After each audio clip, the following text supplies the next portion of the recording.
Never regret by Thor, O Icarus, the fearless flight.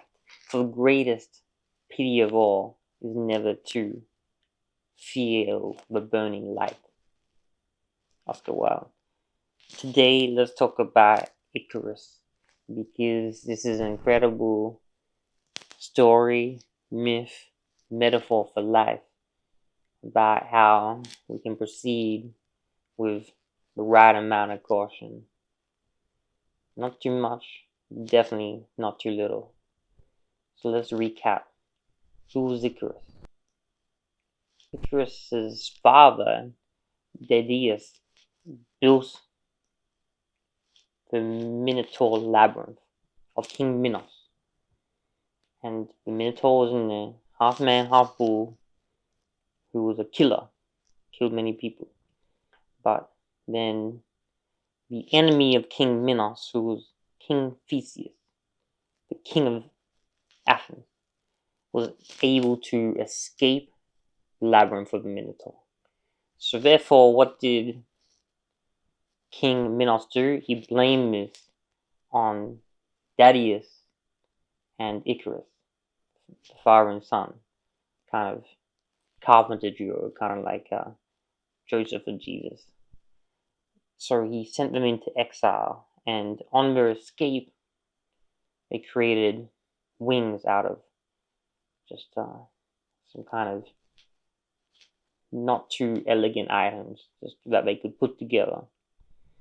And the caution from Daedalus, the father, was to Icarus to not fly too close to the water, because then he would sink.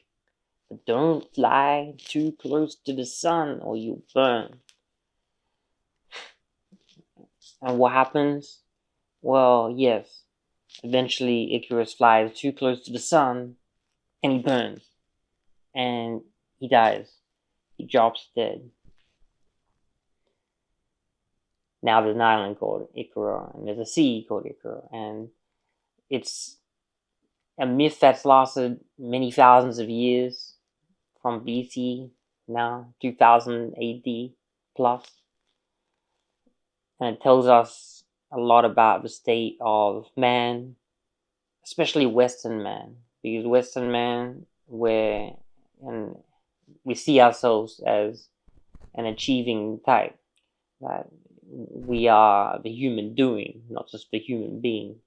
I'm not saying this in opposition to anybody in particular, but rather just as a kind of identification of the kind of psychology that we understand has built Western culture and psychology from these kind of myths.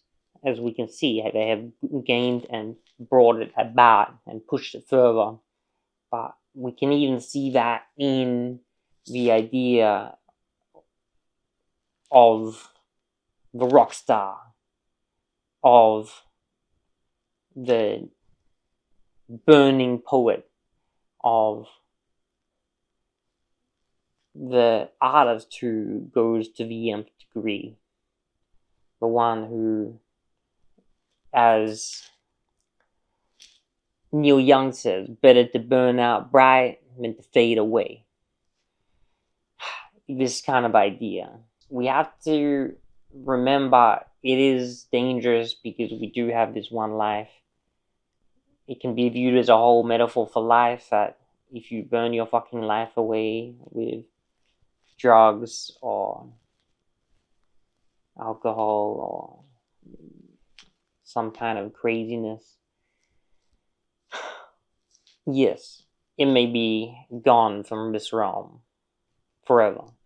But also, you can kind of fade away by never even trying to fly, right? Which one's worse? You decide.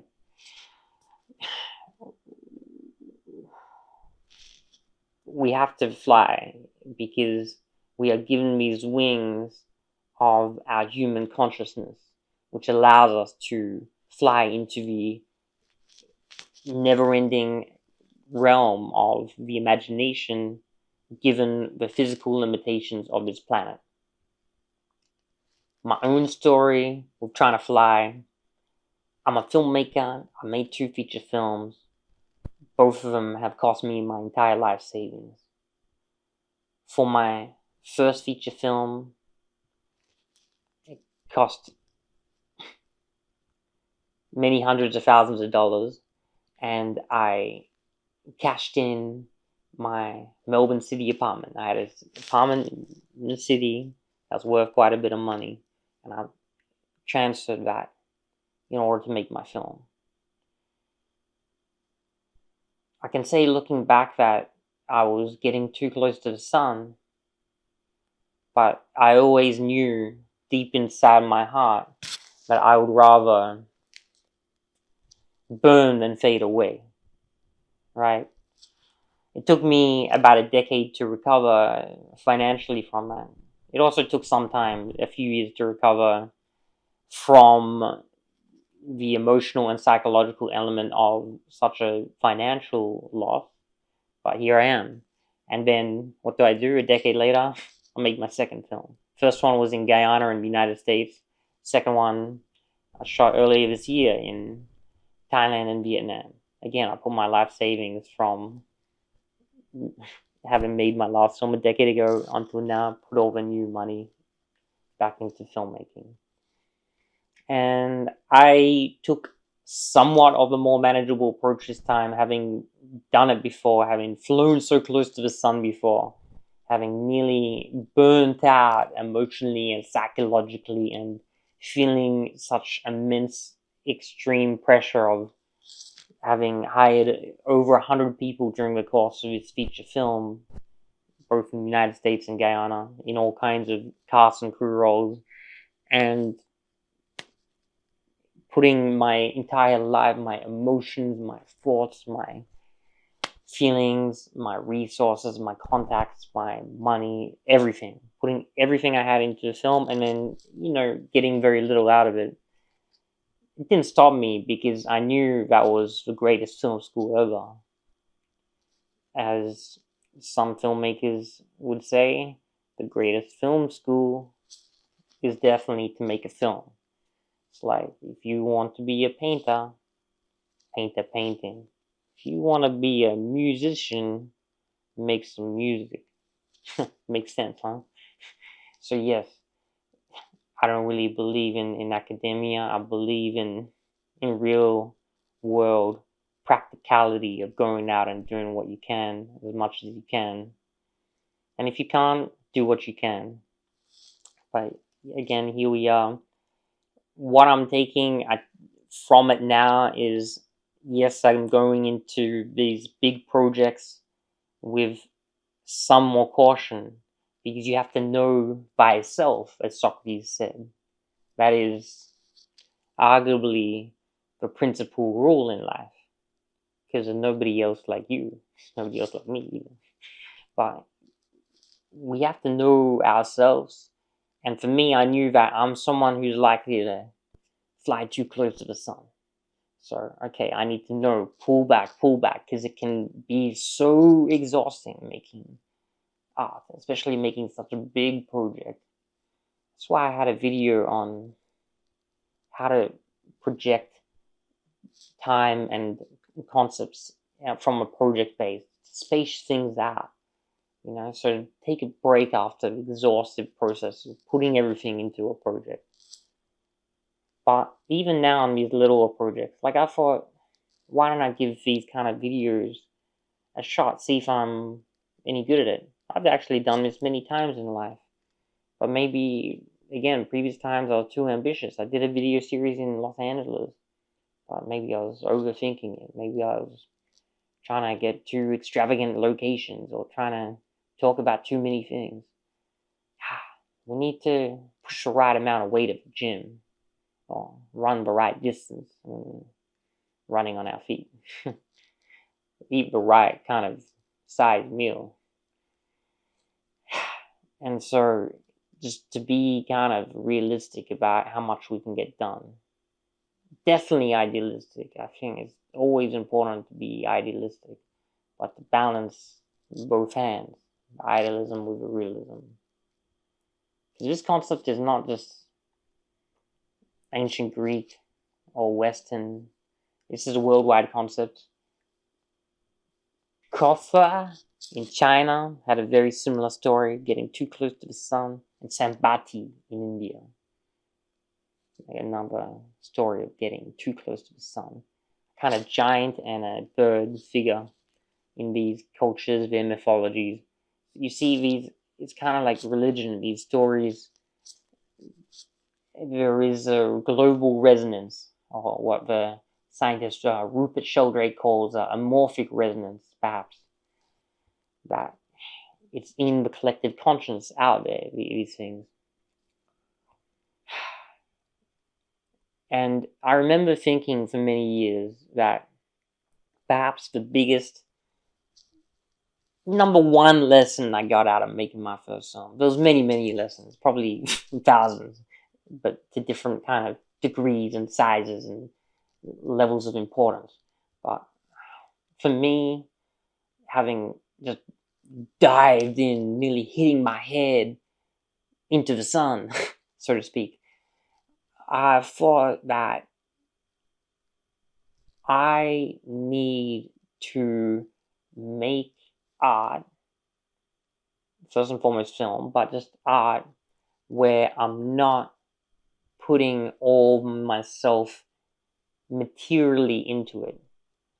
And I'm talking both finance and also just your entire self. I mean, we are very dependent on finance as humans, and if we lose it all, it can wreck our minds and even bodies. But I thought, what I need to do, I need to minimize as much of the financial stress and pressure that making a film is, and maximize all the creative elements. So I can definitely recommend this concept. I should have gone into it first time around just thinking this as a complete priority. Of course, I was trying to be as creative as possible and get all the nice shots, but I was kept on rationalizing everything as a certain kind of expenditure that may need to be spent, and I didn't realize how much the factor of contingency just eats into you, that the unknown factors of a project, especially filmmaking, there are so many unknown factors that will come and eat you financially and otherwise. So you need to be prepared for all that. I need to kind of make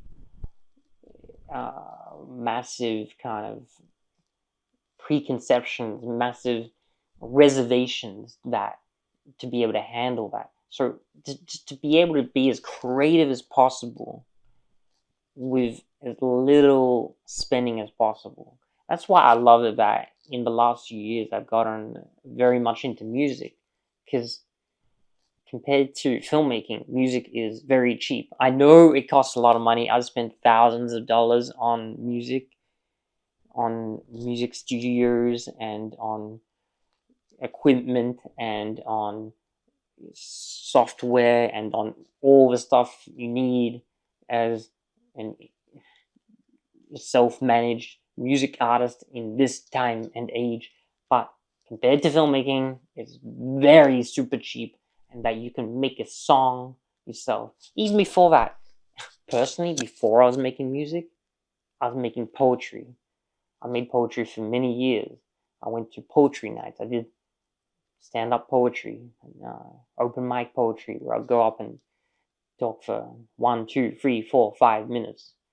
And that was my gateway into music writing and recording. And the poetry was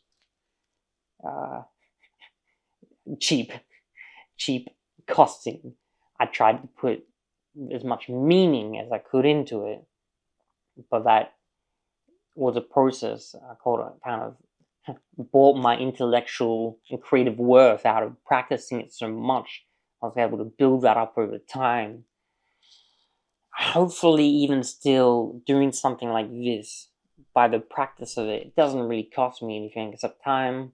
I'm able to become a better orator, because I don't have anything in front of me for any of these videos, and already I've just spoken for some hours on camera, just straight to camera. So hopefully that will be found to be interesting.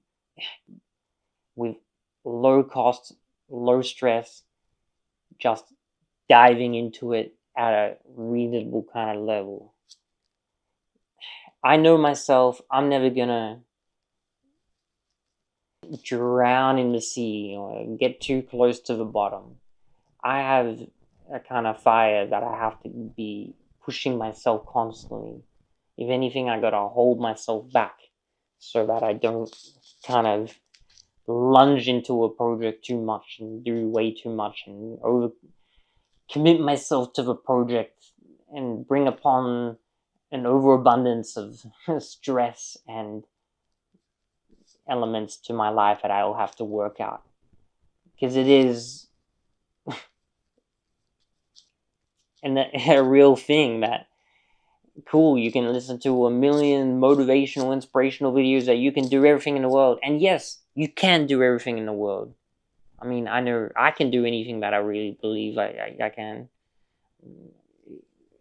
I'm sure if you really believe you can do something, well, you have decent grounds to think that you can do that, right?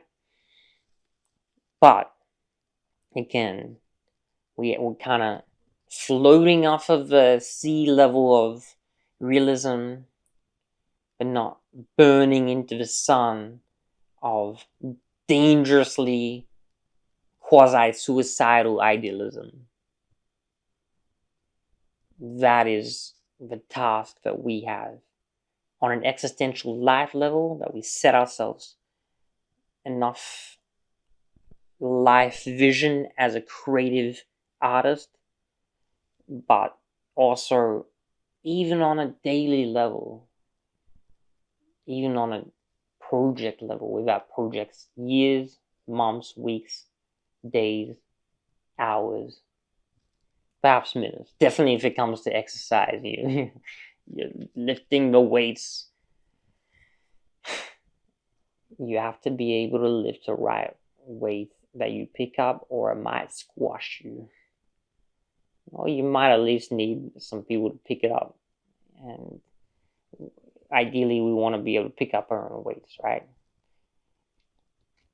So, if nothing else is used to myself to reinforce the idea, let's keep flying at our maximum level, but let's keep the emotional gravity in check with the intellectual gravity of knowing how high is this level that we are able to fly most successfully to get by.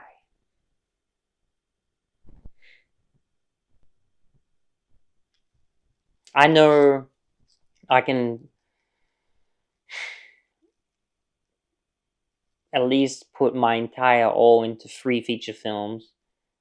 After putting everything into 3 feature films, if I do not receive kind of the feedback from the universe that I'm kind of internally desiring, it would be very difficult to continue, because it's already taken a lifetime, or my lifetime so far, so several decades, right?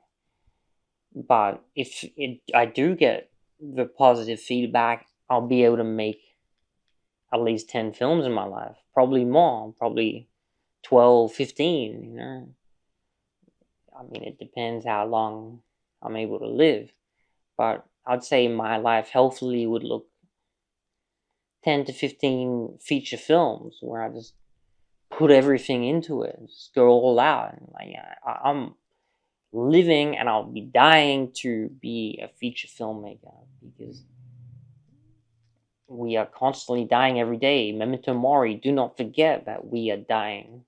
So we need to be able to live and die for what we want. Life is not static, of course not. Life's kind of about how to live and die with grace. And be aware that nothing is static. That, like pre-Socratics said, all flows. Life is a river. We never step in the same river twice. The pre-Socratics. I also know I'll be able to make between 150 and 200 songs. Without a doubt. This wouldn't even be as difficult for me as making the films, just because of the amount of resource and money involved is a lot lower stakes. Plus, I have ambitions that I would love to write a book. I have written books, but I'd love to write a book that I publish. I would love to have more photography going on. But the photography works into the film. There is the photographic element, especially when I'm the director of photography, as I was for my last film. But I'd love to do a lot of creative collaborations with people, because I love the creative spirit of mankind. Sometimes it's hard to love mankind for everything you see in the world, but if you're a creative person, you can get the fire and the passion out of seeing and hearing and experiencing the creativity that burns inside other human beings. So I have a lot of creativity that I'd love to share with the world. So I need to be able to be at my optimum health, mind, body, spirit, even finances. We're deluded artists. We're deluding ourselves, thinking we can do anything, and yes, we can, but let's not delude ourselves to the point of thinking that we are beyond the matrix of money, or these very necessary items, which is as kind of worldly as of the flesh that we have, right? That is the thing that makes the world go round. It is the bricks and mortar of the matrix. So let's keep at it and keep flying, both in our dreams and in reality. So we can be free to be who we want to be. Peace out. Keep dreaming big.